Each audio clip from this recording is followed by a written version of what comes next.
በያዕቆብ መልእክት ላይ ምን ይላል? ያልተቀበላችሁት፣ ያላገኛችሁት፣ ያልያዛችሁት ስላልጠየቃችሁ ነው ይላል። እንግዲህ ላለማግኘታችን ላለመያዛችን ብቸኛው ተጠያቂ ሆኖ የቀረበው ያለ መጠየቃችን ነው። መጠየቅ ወሳኝ ነገር ነው ማለት ነው። እግዚአብሔር ወደ እኔ ጩኹ እኔም እመልሳለሁ ብሏል። ጠይቁ ይሰጣችኋል ብሏል። እንግዲህ ካልጠየቅን አይሰጥም ማለት ነው። እኛ መናገር አለብን ማለት ነው። እንግዲህ እሱ የሚለው ምንድን ነው? እንደ እምነታችሁ ይሁንልህ፣ እንደ እምነትህ ይሁንልህ፣ እንደ ወደድክ ይሁንልህ ነው የሚለው እና የእኛ አስተዋጽኦ አለ ማለት ነው። የእኛ አስተዋጽኦ ስል የእኛ ኃላፊነት ማለት ነው። ኃላፊነታችን መናገር ነው። ያልተናገርነው ዲዛይን ያደረገው ነገር አይሆንም። አንድ ወቅት አንድ ሰው የሆነ ታሪክ ሲያወራ ሰማሁት።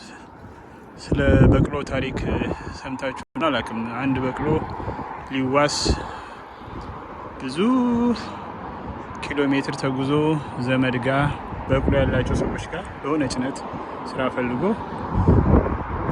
ወዲያው እንዳይጠይቃቸው እንደው ለበቅሎ ለመጣ እንዳይሉት ፈራ መሰለኝ። ሌሊቱን አደረና እነሱ ጋር ጠዋት ሊጠይቃቸው ወሰነ። ጠዋት ተነስቶ ቁርሳቸውን እየበሉ ቁርሱን እየበላ ከሰዎቹ ጋር እንግዳው ቤት ተንኳኳ።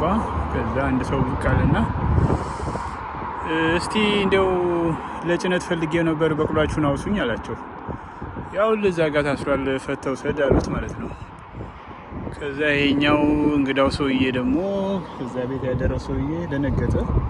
ድንጋጤ ነው አዩና ምን አስደነገጠ ሲሉት አይ እኔም እኮ የመጣሁት በቅሎም እግረ መንገዴን ልዋስ ነበር ሲል አይ ካደረ የተናገረ ብለው ተረቱበት አሉ። የዚህ ሰውዬ ታሪክ በጣም ያስቃል፣ ግን የእኛም ታሪክ ከዚያ አይለይም። ስለዚህ ለመቀበል፣ ለመያዝ፣ ለማግኘት መጠየቅ ያስፈልጋል። እንግዲህ የሆነው ለዛሬ ያለኝ